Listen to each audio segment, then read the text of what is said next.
So I wanted to give you an update on a project I've kind of started calling Inspector Gadget. And you may recall that I had a device I was trying to make which had a base, and right now it was just bungee elastic strips, and then it had a clamp that you could slide into the mounting hole.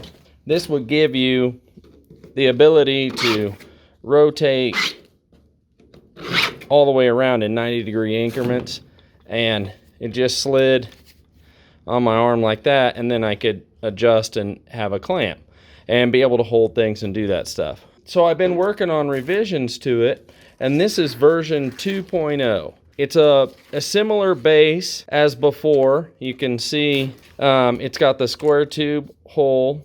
It's got the shape. It's significantly smaller. Just the bulkiness, you can see how much smaller I made it. I went with Velcro straps, and when I printed it, I put slots along the side to slide them through.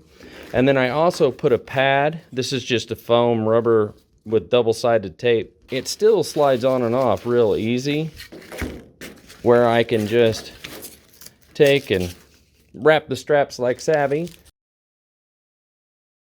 I can get it pretty firm with these straps, and I put 3 on. Then I added this tab, and basically it's just a friction piece to be able to, when I slide this in, it puts tension on it, because this still functions exactly the same, except I put the clamp in the end of it, and it's 2 pieces with this one sliding inside of the tube. You can see that there.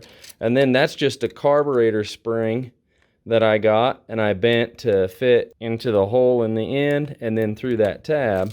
But then that, I needed enough friction with this guy to be able to open it and hold it. So this is the second version. Let's see how it works. It's not quite holding as good as I'd hoped. The spring gives it too much play. If I let it go, it definitely, the spring just expands. The idea is sound. Much lighter duty. Haha, duty.